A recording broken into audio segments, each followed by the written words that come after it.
Yo, yo, yo, yo, yo, what's up, all my burners, stoners, and potheads out there? This is Weedman 420 with the Weedman 420 podcast. How's all my fellow burners, stoners, and potheads doing out there? Mrs. Weedman, how you doing? I'm doing well. We got some special guests in the house tonight. We're so fired up and stoked.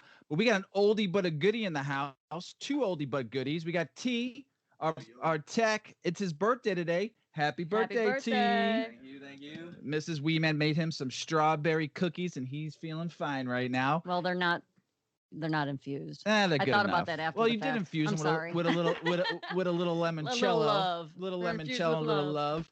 We also got an oldie but a goodie. He snuck out of the back alley deal right now to come hang out with us. Dov Boy joining the podcast. It's been a while. How you doing, Dov Boy? They picked me up off the street. For all you Dov Boy lovers out there, he's in the house today. We're super excited. And then we have two special guests on the show tonight that we're super stoked about. We have Tim Cash from Origo Labs in the house. Tim Cash, how you doing, Tim? Hey, I'm doing well. How about you guys? We're doing great. And then we got Jason from Illinois News Joint in the house. He's the one that wrote that article about us a couple weeks ago. What's up, Jason? How you doing, brother? I'm good. Thanks for having me. Yeah, we're so stoked to have you on here. Before we get started, though, I want to talk about a few things. I've always said this about the show. We're learning to also help you learn and grow about cannabis. And we in the cannabis community need to grow every day. And what this podcast does is we're bringing two great guests on the show, and they're going to tell you their story and what they do and some of the questions we have answered, but to help educate the cannabis community, because we have to educate the newbie smokers out there, the people that are wondering about cannabis, because as it goes legally by the states and as we go federally legal, hopefully soon, more and more people are going to get into cannabis, and we have to be the educators. The people that have been smoking for years, the burners, stoners, and potheads, we're coming out of our basements. We're showing the world what the cannabis community can be all about. And as this show grows, we're going to have more and more guests on like Jason and Tim, educating you so you can go out and educate the world on cannabis. And we're super stoked to have them both on the show tonight. So we're going to get started here, but I ask questions to all of our guests. We're going to start with Tim first. Tim, you smoke weed because? Oh, I smoke weed. Honestly, it helps me sleep at night. So, a couple times a night, a week or every other week, I'll end up indulging, and, it helps me relax and helps me get to sleep. Nice. That's probably about 90% of the reason why I smoke is to help me sleep at night because my back. So I agree. Jason, you smoke weed because? That answer differs probably on what age I was and am. Well, you're my age. We're about the same age. We talked about this. So right now, why you smoke weed? Well, right now I'm a medical patient. It's all about easing pain and muscles and sleeping and controlling appetite and everything else that goes with that. But when I was 18, it was also some of those things. You just didn't know it, and I didn't have the opportunities to, have the products that we have now. So basically, medically, this going legal has, even though I have my card, has changed my whole world. So I'm happy for that. Yeah, me too. I love having the medical card, not only because I can go to the dispensary and get cannabis anytime I want and get it for a fair price and not have to pay the high taxes. Now I get to grow. And that is one of the most blessed things that I get to do. And as you've been seeing the pictures I've been posting, my growing skills are getting better and better. And I love growing. It's been my zen during COVID. Have you tried growing yet, Jason, at all? Or you're still just going to the dispensary as a med patient? I have family members in the house that are at an age where I don't want to be doing that right now. I got you. I feel you. Tim, any dabbling and growing? You know what? I personally haven't, but I've felt like I've been growing myself with just working with all the new home growers and hearing kind of their nuances and pain points and every trials and tribulations that they've been going through as they've been going through their grows. Nice. So we usually do our smoke sesh. What we'll do is we'll just light up while we're talking because I want to get you guys going on your stories. So Tim, tell us the name of your company, what your company does, what do you do for the cannabis industry, and what's your position and background? Yeah, so I'm a co-founder of Origo Labs. From a high level or 30,000 feet up view, we're a compliance testing lab here in Illinois. So that means we do all of the base level testing that all cultivation centers need to do for any of their batches or strains that they're releasing out into the market and into the dispensaries. That includes the potency analysis, obviously, and then also heavy metals, pesticides, terpenes, residual solvents, mycotoxins, microbiological impurities, all of that good stuff. We end up doing the testing to make sure that, there's no harmful contaminants. Anything that you're getting from the dispensaries is safe for consumption. And, it's fully, it's pure and of high quality. Love it. Love it. Jason, tell us what you do for the Illinois News Joint and what your position is with the company and some good stuff. And we're all choking here on this. We rolled some blunts tonight from a friend of ours. Crop King sent us some wraps. We're smoking Thug Passion right now on a strain that we grew, homegrown, original grown. There's no name for this strain. We call it just the Weedman 420 experiment from a friend of mine gave me the beans west. But Jason, what you got going on, brother? Tell us what you're all about. I'm the founding publisher at Illinois News Joint. We're the premier resource for the Illinois cannabis industry, and we publish cannabis news, interviews, reviews, pretty much everything that touches the Illinois cannabis industry. Nice. And some of the reviews I see you posting have been spectacular, by the way. There's some stuff I haven't tried yet that I can't wait to try that you've been posting. So looking forward to seeing some more posts on your Insta. Let's start with Tim. What attracted you to the cannabis industry? What attracted me was just the market in general, and the fact that, I think legalization from a federal level is around the corner, whether that's, this year or in a couple years or whenever it is. The market is very early on in those phases and stages, and just trying to identify, help regulate the market and help ensure safety within the market. My biggest thing is just trying to bring, that transparency and the education from the testing side, and being able to really give that and provide that at the fingertips of not only our cultivators, but the end consumers who are actually ingesting and using these products. You know what? Reading what your science, your tag says on your Insta, Origo Labs, seek the truth. It's huge, huge. I love it. Love it when I saw that. Well, think about like what an advancement that is, that you aren't just kind of like going out there smoking something or eating something and not knowing a single thing about it. Like when we started making edibles on our own, we had no idea. So I would take out a calculator and I'd create some crazy formula based on how many ounces of butter I put into the mix, and then breaking it down to how many pieces I got out of the recipe, and trying to formulate how many milligrams were per dose. Yeah. And we'd have to sample. Yeah, I would like, pre-sample. Oh, that was definitely a 10 milligram. I'd be the sampler. And next thing you know, she's like, well, eat a big one. Let's see how. Next thing I'd be on the floor crying to my mom. We're like, going, okay, that's a 25. Yeah. Here we are with a laboratory that you could send your home grow to, right? And then you guys can test it and deliver us more like factual data on what we're working with. Yeah, and that's one thing we're trying to help in terms of that consistency. I mean, no matter where you go in the country or in the world, actually, a Coca-Cola is going to taste the same. That taste, the way you take that, the consistency, everything's going to be the exact same in terms of the formulation and the syrup that's being put in there, the carbonation, everything. We want to bring that level of standardization really to the Illinois market, and help these companies achieve that. Yeah. Hold on. You said Coca-Cola. I have to say one thing, and maybe someone will know the answer to this. Why does Coca-Cola taste so much better at McDonald's than it does anywhere else? Because it's separate. They keep the syrup and the carbon, and they chill their CO2 line, so it is served cold, so they have to use less ice. Mrs. Weedman knows the answer. Thank you, Mrs. Weedman. And they serve it with a bigger straw, and you get more bubbles. I looked into this. Right? I know. I guess Very that's the nice. answer. I guess that's the answer we were looking for, huh? If I can chime in a minute, Go ahead, Jason. Let me hear you. Coca-Cola in Japan doesn't taste like it does here. I mean, it's unified here in the United States, but in Japan, it's not the same. It's actually different. So just to point that out. We need to Burner, go. We need to go burner, to Japan. stoner, pothead thoughts Yeah, right. about McDonald's. That Hey, goes for a Jason. lot of Japanese products that are in America too that are here that I eat that I've tried over there that are not the same. So All right, $50 million question. What tastes better, Japan or American products then? it depends on what. Japanese has the best cakes around. Oh, Really? You haven't had one of Oh. Mrs. Weedman's cakes yet?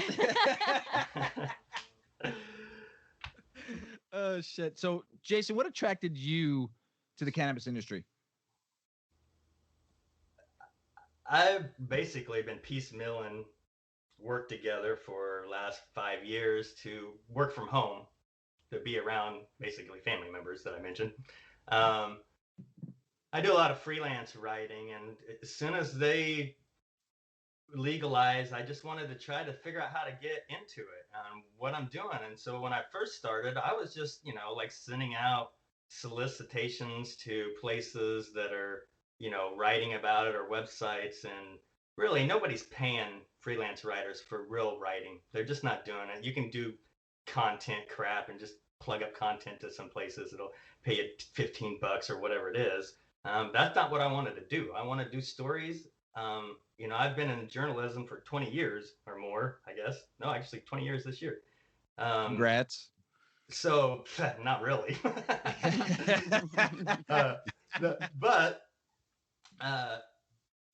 My skills are where this website is. And when I found out that I'm not a corporate person. I can't be in a cubicle. I can't get up at 9 to 5 and go do that. I mean, that's just not me. So when I found out that there just wasn't opportunities, I got with my old publisher and hooked up with the web guy and some other people, and just decided to do it myself. And that's basically how it started. I didn't really know exactly what I was doing, besides trying to pump out news. And then I started the reviews, and then I started the other series that we have. And then it just kind of built and built. And then in about April, it basically took off. I'm not sure why that was the date, but that's kind of when pandemic hit, and I lost a lot of the freelance writing. So I just thought, man, I'm going to put a lot more effort into this. And then that's kind of what happened. That's cool. Very organic. Yeah, organic growth. That's where we're seeing on the podcast too. But when in April did you start it? April of 2019 or 2018? No, we started basically January 1st during January 1st. when legalization. I think I posted something on the 31st of December or something, just to try to get some stuff on the website. And then I just was posting and publishing articles as much as I could. I got to be a lot more articles and a lot more reviews later after the lockdown and stuff. Gotcha. Where do you both see the cannabis industry going in the next few years? Tim, we'll start with you though. In your industry, in the lab testing, where do you see it going in the next few years? I personally, I think standardization, from the sample collection to the sample extraction to the testing methods used. Right now, there's not a ton of standardization, not only within Illinois, but across the country. And I think that's one of the biggest things in terms of the testing side of the business. I think that's the next evolution. And I just think it's going to create that level of innovation that we're looking for. And really, I think that innovation will not only have an impact, on the test results and the testing that's being done and efficiency and throughput, but it'll also, eventually trickle down and ultimately impact the medical patients and the consumers that are using it. Now, with standardization, though, that means government regulations, and that means not just the state regulations, but the federal. Once it goes federally legal, then you have federal regulations. And to me, and what I feel about that is governments like to fuck shit up, to be blunt about it.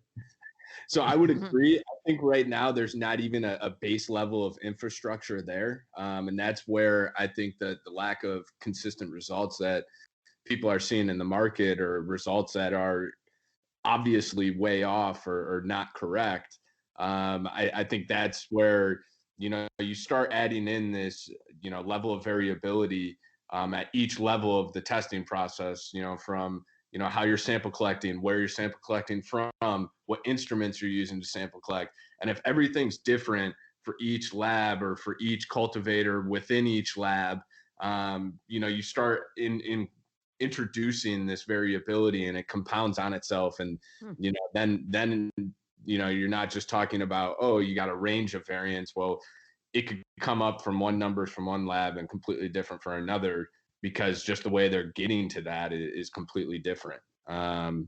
So I think from that standardization, I agree. Once you get the government and legislation involved, I think it muddies up the waters quite a bit. But I do think there needs to be some refinement, if you will, around the current process. And I think that's where it'll probably, we want to position ourselves to be that gold standard, to do things that other labs aren't doing in terms of quality controls and different checks that we're doing in terms of transparency and education in the market space, where once it does get legalized from a federal level, they're looking to us, or they're looking towards us for input on, hey, like the Illinois is doing it correct. These guys within Illinois, they're doing everything the right way. What are they doing? And that's maybe, our pie in the sky and, our ultimate goal, but that's what we're striving for, and we're continuously improving and driving towards that. That's great. That's great to hear. Jason, what do you think? What was the question? Where do you both see the cannabis industry in the next few years? It just depends on I'm not as optimistic as you about federally quite yet, but it just depends on just where it goes legally. I mean, if it does go federally legal, then that changes the rule books, of course, for everybody that's involved. If it doesn't, it stays Illinois. Again, it depends on licensing.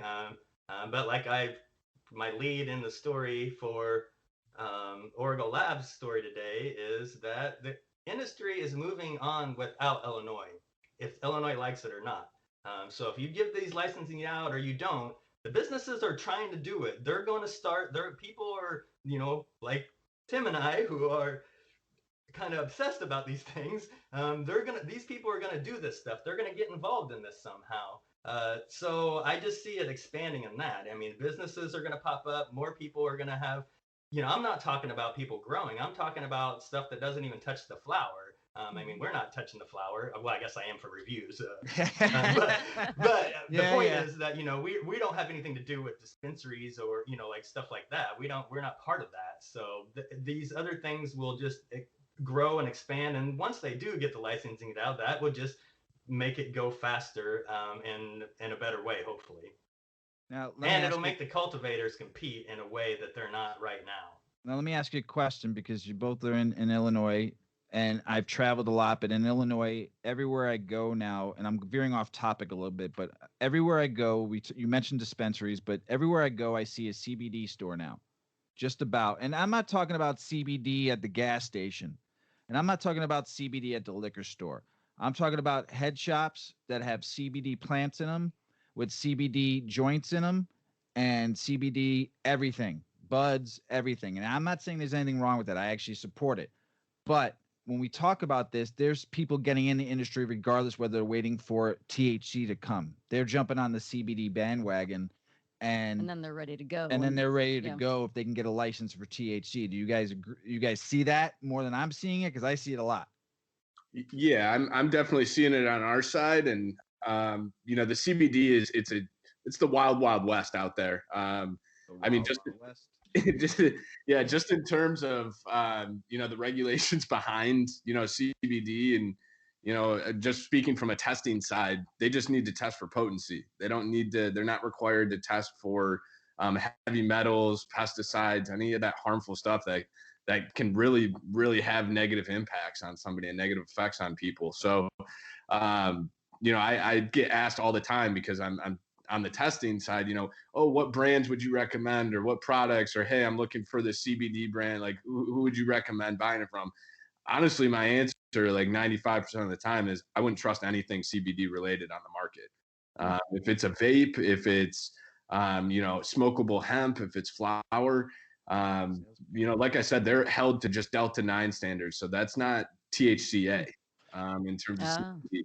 So they can be growing plants that we haven't seen it, but I've heard, from farmers that have friends that are farmers that are saying, hey, I know a guy that was growing a plant that was, 10% CBD and then, 0% or like, whatever the under the legal limit of 0.3% of Delta 9, but then it had, 4 or 5% of THCA. And yeah, it's not going to, mess you up too much or anything like that, but it's going to, it's going to make you fail a drug test. Right, 100%. Well, let me ask, and before I forget this, what do you both feel about this Delta 8 rage going on right now that people are talking about? And I know the federal government was trying to put a stop to it, but I'm seeing, have you heard anything?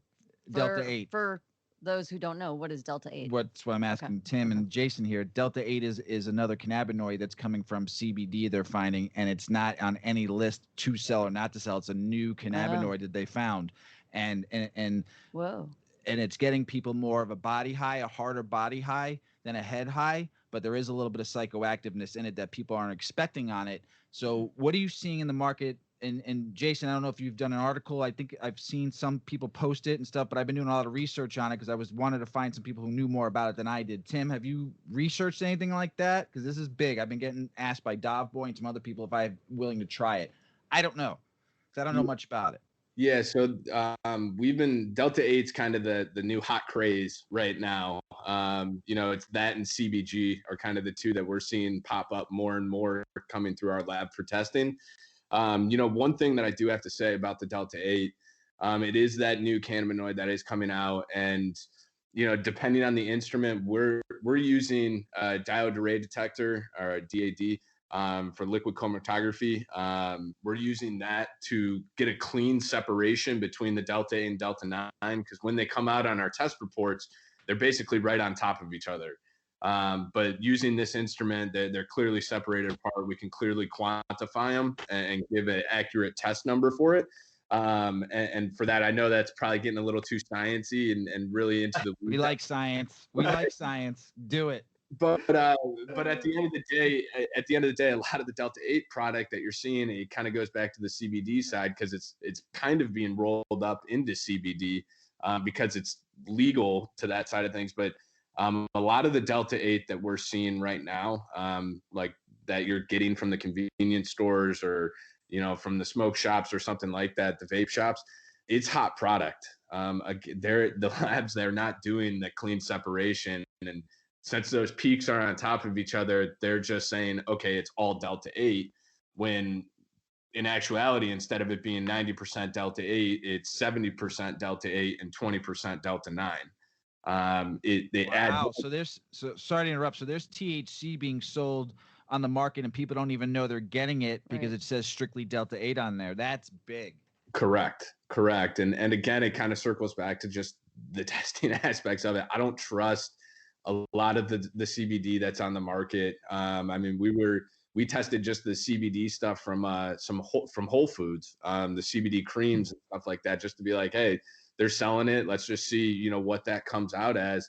And basically what we found out was they're testing the distillate that goes into the cream. They're not testing the final product, which we've seen not only in the CBD market, but early on in the Illinois market as well. On the cannabis side, they weren't testing the infused products, the end infused products. They were just testing the distillate that was going in there.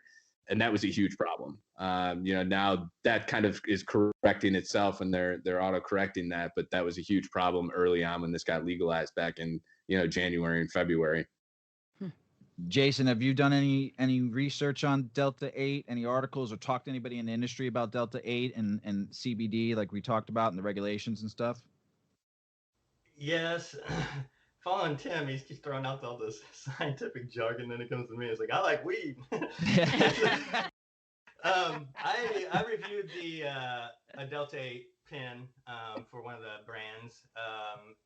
and I liked it. It's a good body buzz. I am with Tim. I wouldn't trust anything outside dispensaries. I mean, I know regulation has a bad connotation with a lot of people, especially people I live with around here.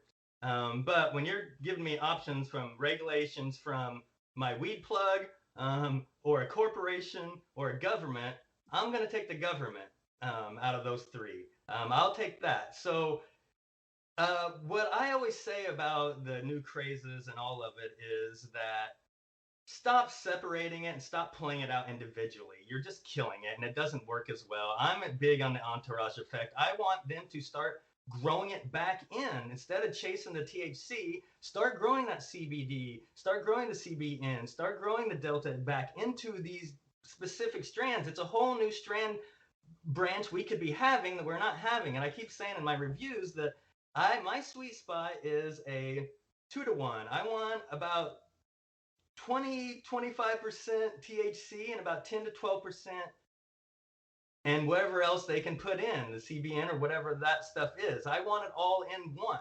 Want all the cannabinoids. Give me all the cannabinoids. Yes. Give me them all. I wonder what that would even, what would that even feel like? That's wonder how I what that think would the mean. plant works. So when you're pulling these out, that's just people just trying to, make money and everything in their own way because they can get around regulations in that certain way. If you're asking if I'm gonna smoke a vape pen that I can get off of some Instagram plug, the answer is hell no. I'm not even super jacked about a lot of the vape pens that we have on the market. But at the same time, I want the growers to start putting. I mean, I've seen some of it. There are some strands that are. There's plenty of strands to start with too, to parent these. So I've talked a lot about this with some seed growers and stuff like that. To see, literally asking them if it's possible in my lifetime to have a 2-to-1 plant flower that I can smoke before I die. So that's where I'm at. I want all of it into one. When you're pulling them out individually, I don't think they work like they're supposed to. I agree with you 100%. It's all about the whole plant. 100%. Good stuff, fellas. That's good. Yeah. I got science and I got great intense opinion. I love it. And I'm baked and I love it even more. That made me. Hey, wow. Tim, what are some of this is a 3-part question. So I know we talked about this in a little bit beforehand, but I still want to get more on this. So what are the regulations with lab testing for cultivators in Illinois? And then what are some of the struggles you see with cultivators? And if you need me to go through this again, I will. I know it's actually a 4-part question. How are they testing their cannabis and what's the process? Yeah, I'll start with that. So for every 20 pounds, they have a full safety compliance panel done, which includes potency, moisture content, pesticides, mycotoxins, microbiological impurities, and heavy metals. So they're not right now at the moment required to do terpenes. Most companies are doing it just because, it's an added benefit and an easy marketing tool, knowing what the plant smells like and what it's going to taste like. So, from that perspective, they have to test, like I said, we've got to sample collect 0.5% of that 20 pounds. So that comes out to be, per 20 pounds, it's like 43 or 44 grams that we're sample collecting, and we do it, all random sampling. So, all different parts of where that product is at, the top, the bottom, the left, the right, the middle, all different sides to get those 43 grams to make sure that we've got a good representative sample size there. So that's kind of the base level of the testing. What was part 2? So, let's see here. What are the struggles you see with cultivators? How are they testing their cannabis? The process, regulations. Yeah. So one struggle that we're seeing right now in the market is, a lot of failures for microbiological impurities, or I wouldn't say a lot, but there's, that rate has, it fluctuates depending on which cultivator you're dealing with. But, some cultivation centers, they're just not as clean as some of the others. I mean, there's so much that goes into, the grow process, such as, what water you're using, what fertilizer and pesticides are you putting in there, what soil are you using, what type of air quality do you have in your building. So everything kind of factors into it, and cleanliness is a huge part of that microbiological impurities test, really in terms of the yeast and mold, and it, creating an environment that, induces that growth of yeast and mold on those plants. And that's something that we've kind of seen, on the market as being a struggle of, and that circles back to just, the devil's in the details. You got to do, the small things right. And, eventually it's going to have a major impact. And, a lot of them are doing that. I just think, there's so much going on in the Illinois market in terms of allowing these cultivation centers to expand. A lot of them are trying to do that quickly before these new licenses get awarded, and trying to grow and create their foothold in the market. So from that side of things, I'm, that's probably one thing. And, some companies have kind of looked at it, and there's some solutions out there, like an irradiation machine, that basically is just like an X-ray machine that just kind of blasts off and kills all of those harmful contaminants before it gets tested. But it also kind of slightly, I wouldn't say it alters the plant, because it's not really doing anything to it, but just in terms of quality, it's obviously not organic from that side of things, or it's not the most pure or high quality that you're looking for in terms of growing. And is that why I have this thing growing on my shoulder? Another eye just popped out. No. This is radiation and shit. Look at that eyeball that's on there. Yep, exactly. Oh, that's gamma rays. Sorry, that's something totally different. Is there? So, what was the? Was there a third and fourth part to that question? Sure. Do you want to go there? Yeah, I mean, This is getting deep. Well, I love it, because our listeners, and I think the cannabis community needs to know, and I'm very appreciative of you talking about this. And this is, like, to me, the truth will set you free. And I think everyone who's growing cannabis needs to be held accountable, because if you're selling a product to the consumer, and we preach how cannabis is good for you and it's a medicine, then we have to give the proper medicine. Correct. It's all about, that safety in the market. You hit it on the nose. Seek the truth. That's what. That's why I liked you. I loved your little caption on there, because I've always said my whole life is the truth will set you free. Yep. Perfect. And you being on the show, we're gonna speak a lot of truths around the world about cannabis, so it's gonna be great. Dom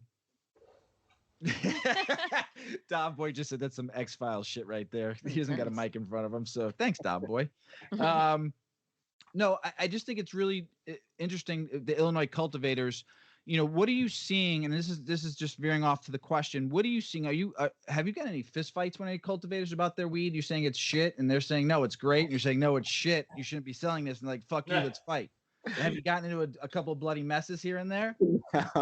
No, we have not. Usually, the results are the results. At the end of the day, I mean, we're running, different quality controls and different checks and balances, throughout our processes and instrumentations, just to make sure that everything, is 100% accurate and precise. So, we've got numbers and data and everything to back it up. So it's kind of, it's a little hard to kind of argue or kind of combat that, if you will. Sometimes they don't like the results. But at the end of the day, I think that they understand, kind of to your point from earlier, that like, you don't want to put out harmful product. It might make you a quick buck here, just to get it out there and get it sold through. But at the end of the day, it's going to just hurt your reputation and hurt your brand. And all of these cultivation centers understand that. They're not putting out, any harmful product. Everything is very stringently tested here within Illinois, especially, that microbiological impurities testing that I was talking about. Our action limits are 10 times lower than what the state of Michigan's or other states are. What that means is, it's just 10 times easier to fail that test than what it would be in Michigan.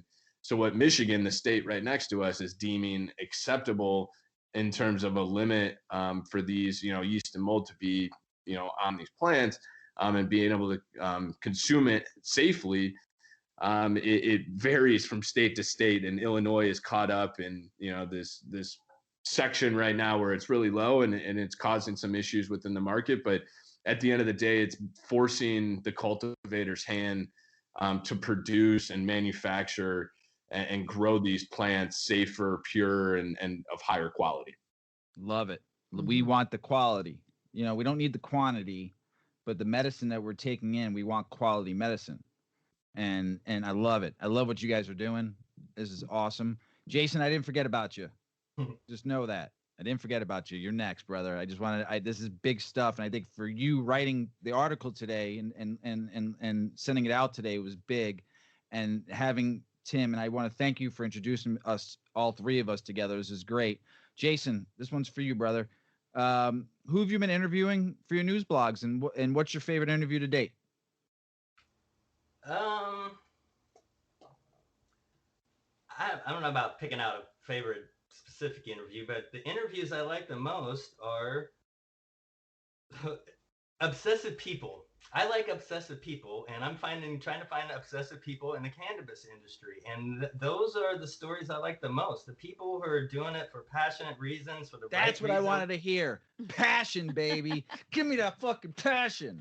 Yes, love it. I grow good weed. Damn it, that's all I got to say. Because we're smoking my shit. I spent 28 years being a closeted smoker, and I don't have to anymore, and I'm not gonna be. So once they the it, I just basically said, fuck it, I'm going for it. So that's about basically where I'm at with the industry. For all the other, what was the other question? The other question, I got you. Sorry. Give us some of the people you've interviewed besides us. Also, some of the interviews we're doing are like cannabis art interviews. So I just, right before here, picked up some questions for a new one. So we just do interviews of any cannabis artist who is interested. I've done interviews for cannabis coaches, chefs, people trying to get their license. Can you give us a few names? For the chefs, you can weed friendly. Go to my website, of course. Mindy Siegel. No, I actually tried to interview her, and then she agreed, and then I don't know. She kind of blew me off, and then all of a sudden she had a feature in Rolling Stone. So what? Rolling Stone, Illinois news joint. You still got to support the home team. And Illinois news joint. Mindy Siegel, come back and give Jason the interview of his life. Rolling Stone is great, but you want to be part of the home team. Home team, right, Jason? That was way back early too. So, and one of the interesting one is I interviewed two documentary filmmakers who are following the licensing process and people who are in it, and I can't wait to see what they're putting together. I actually thought about trying to get a hold of them again to see if I could do a follow-up, because they started it way back before the pandemic hit. That's cool. And let's see. If I had to pick out a favorite thing that has probably given me the most joy is Jane and Mary's infused ice cream. It's a Chicago guy who's trying to get infusing ice cream, and he's just a good person doing good things. And the ice cream is super good, and I've shared it with people who have cancer, people who have Parkinson's, people who have restless leg syndrome, and it is some of the best kind of nice stuff that I'm finding out for, it's a good cause, and it's a good high, and the ice cream's really good. I like a good high. So it's different though. It's it's this late, it's faster, it doesn't last as long, it's perfect for watching a movie. But that's the thing about, it's not about just having like this or that. It's all these new options that weren't even fathomable when I was 20s and 30s. The idea that I get to sample some of these products that are just, that I never even thought they would exist, especially all the edibles and drinks and stuff that I really enjoy a lot most of the time. So just having different ways to medicate has literally just turned my health back about 4 or 5 years. There you go. So you're living like you're 18 again, but in style. Nah, more like mid 30s, late 30s. There you go. It's a little upscale then. I like it. I like it. But I invite any interviews or anybody that's in the industry. I mean, most of the time I'm chasing people down. I'm not sure how.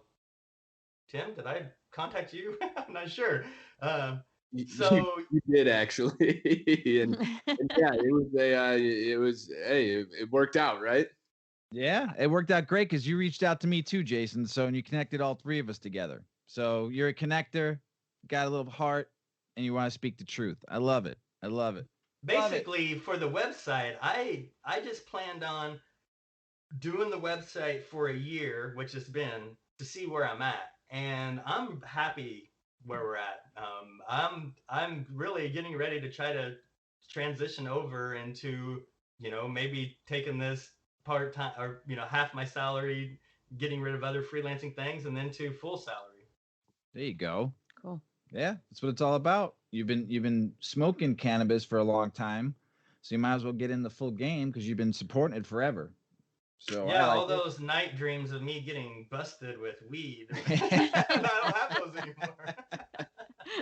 Nightmares. Tim, we already talked about mold but what should stoners, burners, and potheads look for when buying cannabis?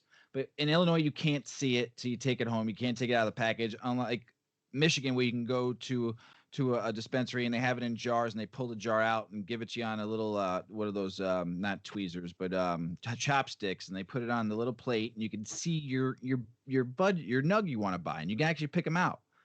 Here in Illinois, the packaging, you can't see shit. And when you take it out of the, what should they be looking for when they buy it, take it home, and they get to open it up like a little kid at Christmas? What's my weed look like? What's my weed look like? What's my weed look like? Even the glass jars they're starting to do now, you have to look underneath to see what your nugs look like, and you can't touch the packaging in the store. And they block it a little bit with a part of a label, so you still can't see what you're buying. It drives me fucking crazy. But when they get home and they finally get to look at it, because I come home and I'm like, look, Mrs. Weedman, look, smell. What should they look for?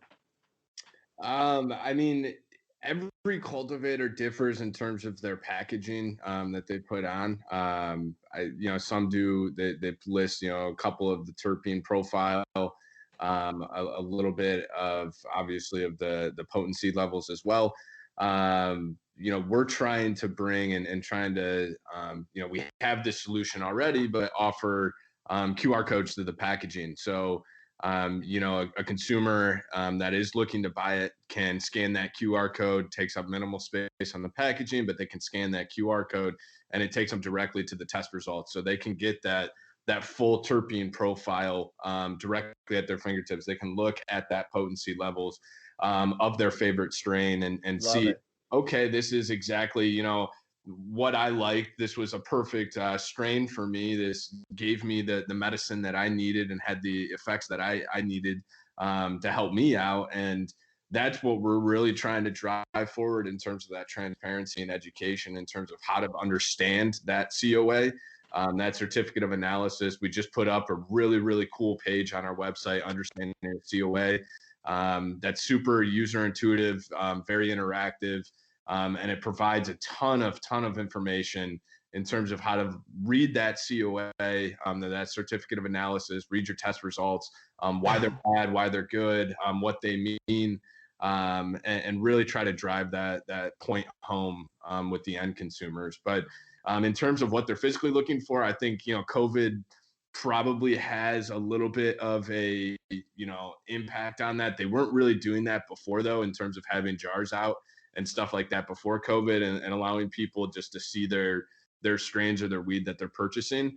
I don't know if that'll change just in terms of it's more or less the security, I think, is probably the biggest thing behind it. Illinois is especially Chicago is a little bit of a rougher area.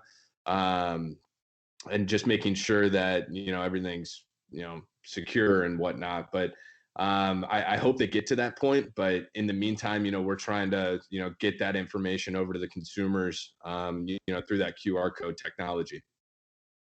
That's pretty neat. Doing that, it pops up to your website, right? Correct. Would there be a live chat person if they had questions that they can ask right then and there instead of having if they couldn't understand what they were reading? So we do have a live chat functionality. I don't know if we have it active yet, but I can absolutely. That's a fantastic, idea, and that kind of drives home to the point of that understanding a COA page that we did, and just making sure that all that information's there for them. So I think that's incredible. We'll definitely be doing that. Can I be your live chat person? Absolutely. Yeah, you'll be like, okay, what are you feeling right now? Yeah. Let me just smoke a bit. And then I'll tell you if you're feeling right. People? We'll sit in our basement and do this. I'll do this 24/7 for you. We can work out it's $1 million idea. 24/7. 24/7. You can chat. I'm up. I'll watch anime and play Cyberpunk 27/7 while I'm live chatting people all night long right now. See my check over here in Doveboy, the three of us in the basement being live chat with Mrs. Weedman all night, 24/7. Dude, we got $1 million idea. Nobody better out there steal that. Now, one of you that are listening, besides Tim and Jason, are in on this with Mr. and Mrs. Weedman. That's it. We're on this because you heard what Jason said. He wants to be able to work from home and live with his little ones and enjoy cannabis, but be able to do good work. And I'm telling you, we got $1 million idea here, Tim, Jason. It's shoddy. You need to edit. No, I'm just kidding. No one needs to hear this, but please, this is big. Dude, I'll sit down here round table and hand me that bong, Rick and Morty bong. I gotta show him. I'd rip bong rips all night long and talk to your customers and your medicators, and I rip rips with them and explain to them how they're panic attacking, what they would need to do to get through that panic attack, and I talk them down because newbies are gonna need help. They're gonna eat a fucking 50 milligram edible and not know it because the packaging doesn't say it well enough on there for them to know. And they're gonna eat one, and they're gonna their first experience with cannabis is gonna be fucking ruined because they're not gonna know, especially when it goes federally legal and people can consume it, not be scared to consume it, and the neighbors are not gonna think about it. They're gonna need help. Like sit down, relax, go get some fresh air. Take some lemon water, drink that. You need some sugar because your blood pressure probably went down a little bit, and that's why you're having heart palpitations. You need to relax right there, Tim. There. No, it's an app. Look, it's an app, and it's called THC because you're like, and then the first clicks on it. $1 million idea. And then you go right to a live rep who's going to walk you through those feelings. We need to lock this down, Tim, and trademark this. Before we have to hold this podcast for a little bit here before we release this $1 million idea. It's that moment when you're like, wait, am I alive? Am I breathing right now? Am I really? Wait, hold on. I got to feel my chest. Wait, I don't feel my heart. See, Tim, what do you think? I love the idea. Live rep who's going to walk you through Tim, what do you think? I love the idea. I think it's. I definitely think it's $1 million idea. That maybe even $1 billion idea. I don't know. Cannabis is going to be $50 billion industry by 2025. We'll have it up and running in 3 years. Anyway, we're going to move on. Oh, I called 911 on accident I got today. your number. Don't worry, and I got your email. I know, right? So, anyway, Jason, we're going to move on from that $1 million idea so we can play Cyberpunk together and smoke big doinks all night. But politically speaking, the only political question I'm going to ask, what do you think the state of Illinois can do to improve the cannabis industry? And Tim, if you want to answer that, which I know you already kind of did on that, but Jason, what do you think? Let me answer your question you gave to Tim. Is because first of all, the main reason for the site is to inform Illinoisans and all the border people speaking over what we offer here and what it does and what's the effects and how to use it. And I mean, those are the things I try to personalize in my reviews. I'm writing reviews as point of view of a medical patient using it for certain reasons. I can tell when things come across that, certain people aren't going to like, but it's not about, is this good or bad? It's about, can this medicine here help you in your regimen of what you're doing? So informing them is the most important thing for me, and that goes for the reviews or the news or whatever it is. Which is why I reviewed so many products. You know, I had to sacrifice myself to review so many products over the years. But for the dispensary, one thing I suggest for everybody, no matter if you pre-order online or whatever you do, is when you get in there and they get your products out and they start binging them up, you say, show me or read me the label. Because a lot of times what's on the dispensary menus is not what's the actual product. The THC could be off. It's different. So when every time you get a product, you need to make them read it exactly what it is, or hold it up so you can read it, and decide if that's the exact thing that you ordered and you want.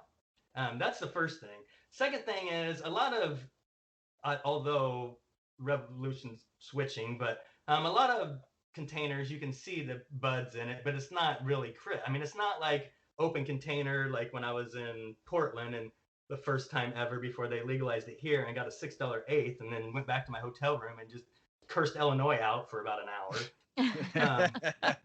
I mean, this is before we even went legal and the pricing and everything. So that is what I would suggest more than anything, and that's how you know that you're going to know you get the right thing. Then, as soon as you get out in the parking lot, you film opening it up. And then if there's anything wrong, you can go right back in there and they will have no problem changing it or doing anything else. It's when you take it home and you have it for a while, or if you use it, and then you're going to have problems taking it back.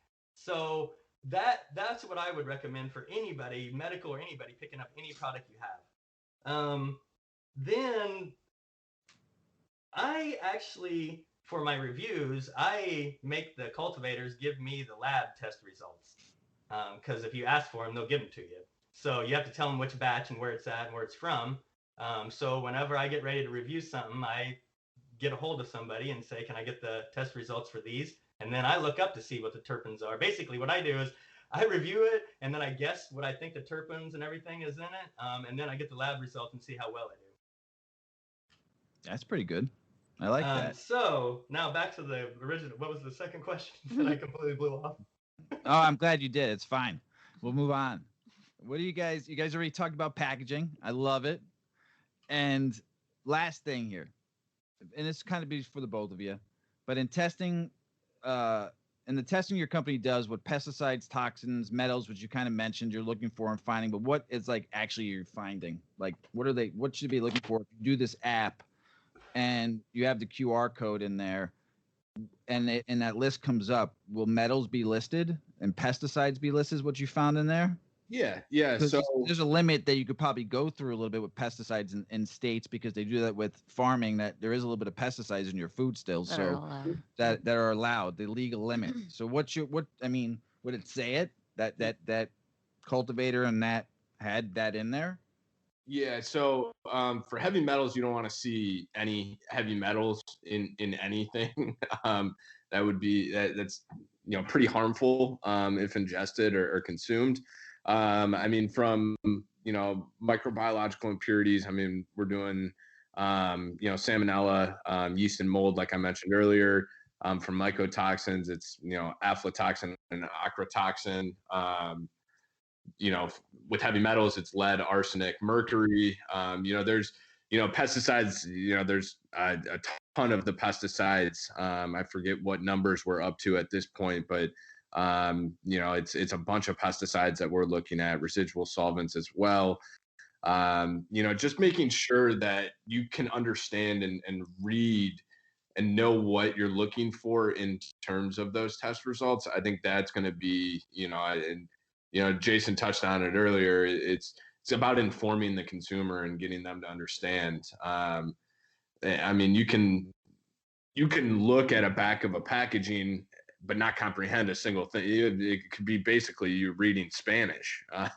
So when you pull up the app and you find these, there should be a skull with crossbones in red saying "Stop! Don't smoke that." So all of our COAs, in this, like I said, we've got an example COA on our website that kind of walks through a lot of this. But on our first page, it goes through each one of the tests that were ran, and it clearly states, pass fail. It's very, very clear, clean, concise, and shows you from a very high level. And that's on the first page. It'll say it passed pesticides, passed mycotoxins. It was tested for potency. It was tested for terpenes. It failed heavy metals. And there's a big red X and it says failed next to that one. So it's great. So it's pretty, it's pretty informative, but yeah, from that side of things, I think it's all about, keeping the customer informed so that they know what to look for as they're reading through this information. It's going to hold the cultivators accountable. It's going to hold them accountable. Yep. For what they're growing and what they're putting in, because they're giving it to us. The final product, the medicine that's going to us, needs to be pure and it needs to be clean, and we need to know where it's coming from and what's in it. And man, that's gonna be big for the industry, for consumers. As me being a patient, man,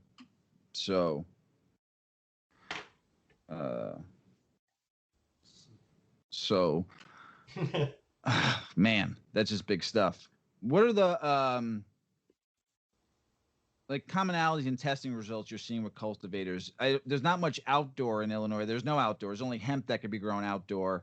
But what are some of the results, like the different cultivators you're finding indoor, or if you're doing any hemp testing or CBD testing outdoor? Is there what's the results we're finding and seeing? I think a lot, it comes back down to, the technical knowledge that the growers have. I think that is first and foremost.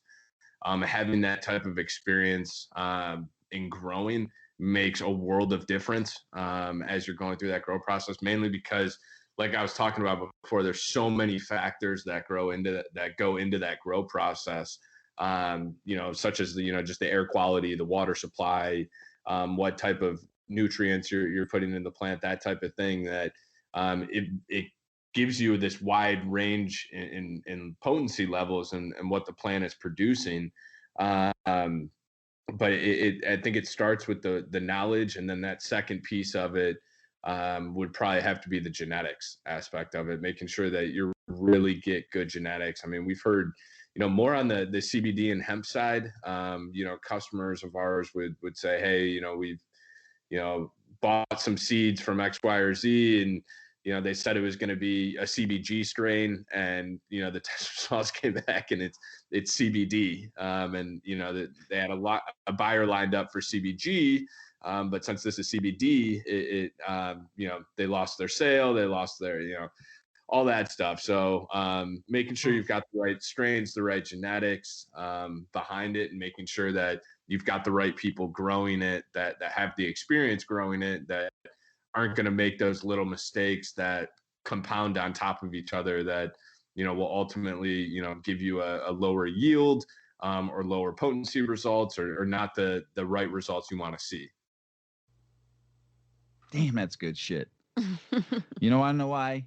Because everything that Tim is saying, he validates our last 32 episodes we've done. Mm-hmm. And thank you, because I thought I was full of shit for a second there, and he just validated everything we've been teaching. The snake oil salesman we've talked about.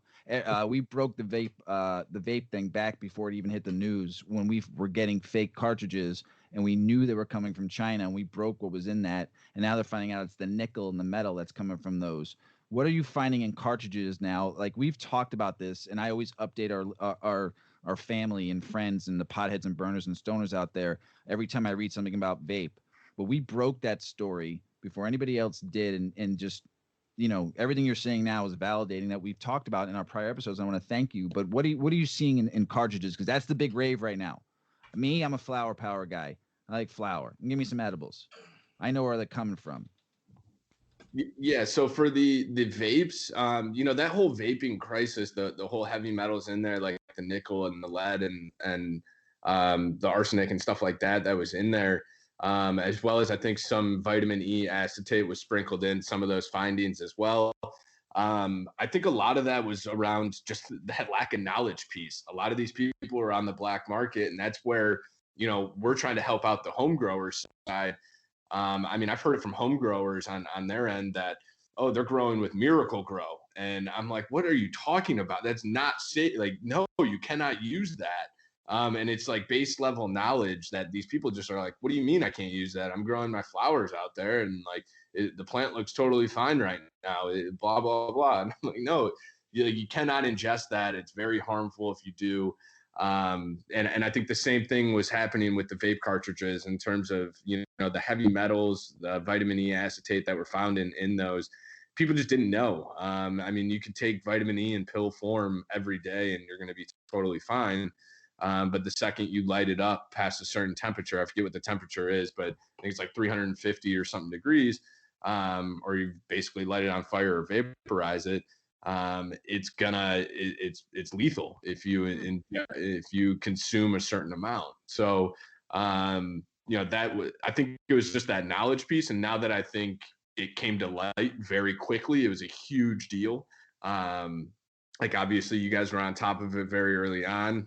And obviously it caught the nation as well. It swept the nation. And I think now that people, at least on the black market side of things, are aware of this and know, hey, I can't be putting this in there because it's a cutting agent that's going to make the vape last twice as long, but it's also really harmful for our consumers.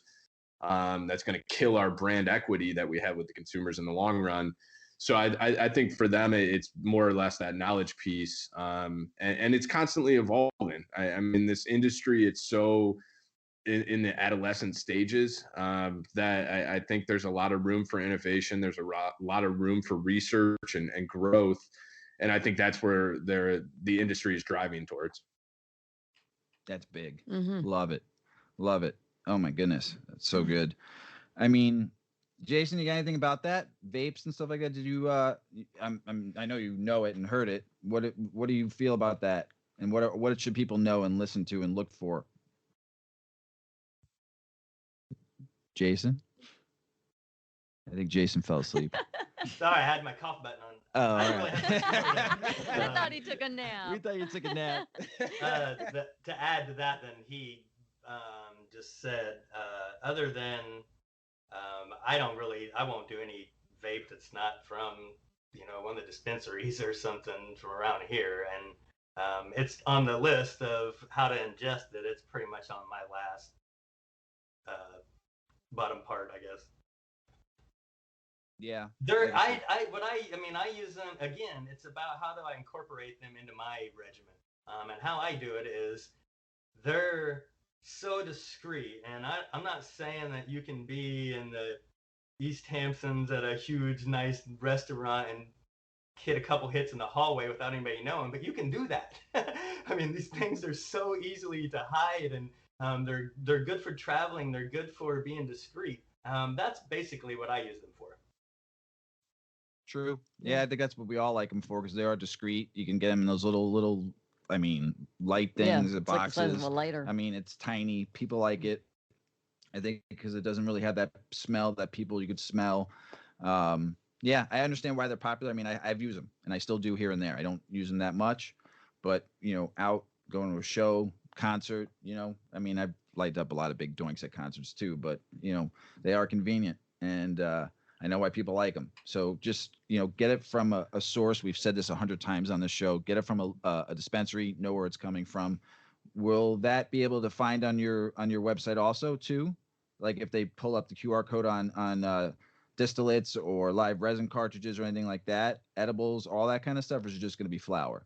No, so it'll be for any product that is tested through us. We provide our customers with that turnkey solution to be able to provide that QR code on the packaging. Now, whether they want to put it on their packaging or not is up to them. We're trying to offer that and provide that technology and information to them. I think it might, hopefully we can get it to the market sooner rather than later. Faster's always better. in this industry right now because it is moving pretty quick. Yep. Hey, so anything else you guys want to say? This has been big. Tim, you got anything else to say? You want to plug your website, talk about anything else, man? Give it to us now. Yeah, please. If you guys are home growers out there, if you're licensed medical patients, or obviously the cultivation centers, and you're looking to get your plants tested, please give us a shout. Our website is theorigolabs.com. Our Instagram handle is at Origo Labs, and check us out on Facebook as well. Please just reach out to us. We're here to help. We're here to, bring that transparency and education in the market. So if you guys have any questions around testing or anything like that, please check out our website or give me a call, and we'd be more than happy to help out in any way that we can. Love it. Thanks, Tim. Jason? We're at IllinoisNewsJoint.com. We're on Instagram at ILNewsJoint.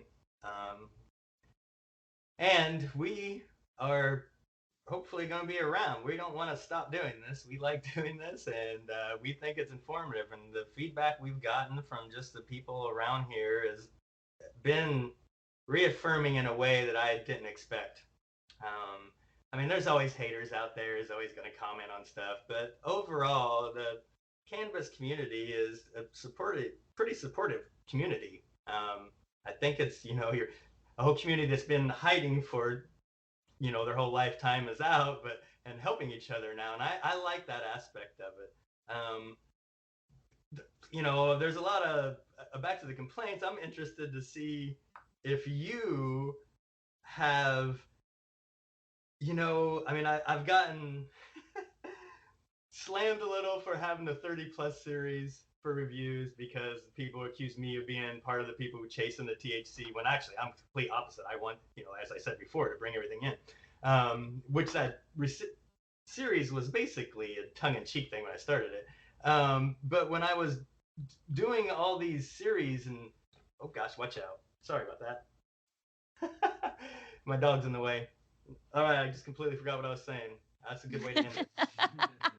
What was we talking about? I got sidetracked. Oh, that's even better. You get sidetracked. But anyway, that's even better. Anything else you want to plug? Tag? Not that I know of right now, but I want to end on a positive note, like Tim did. Give me something positive. Give me something positive about the cannabis community. Give me something you love about the cannabis community. Give me that passion. Don't be down on the cannabis community. They are here. They're listening to you, Tim. They're going to be educated. We have to bring in people and educate the cannabis community. That's what we're here for. If you're thinking about giving up after 30 articles, go another 30, because there's going to be people that are going to listen to what you say, because the people you have on the show and the people you write about that care, they are the cannabis community. Listen, you wrote about Mr. and Mrs. Weedman. We put ourselves out there with you. Okay.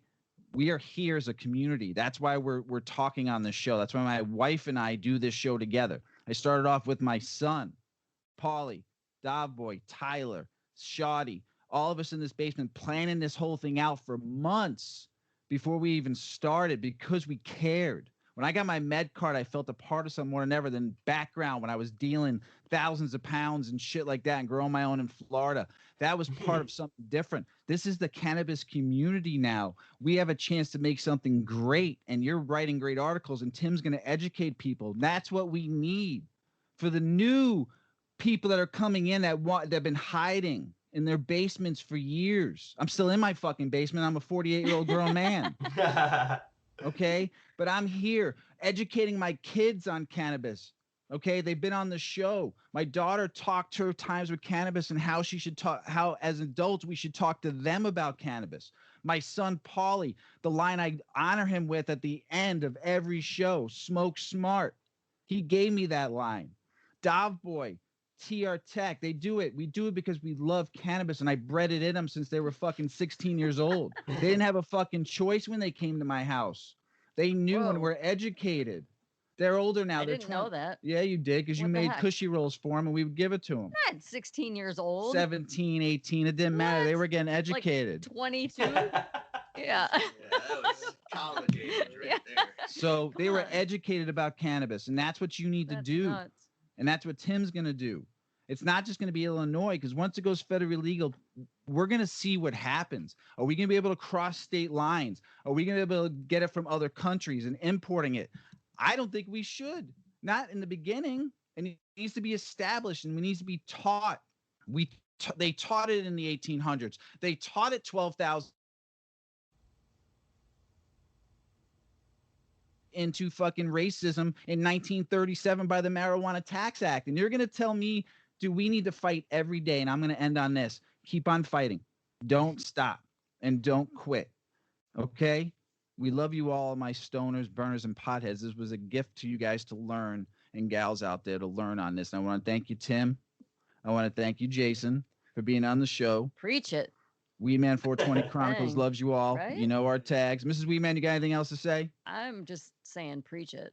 Preach it. Preach it. Can I get off my soapbox now and end the I show? think you're good. I want to say I love you all. Smoke smart, puff puffing away. Puff, puff, pass.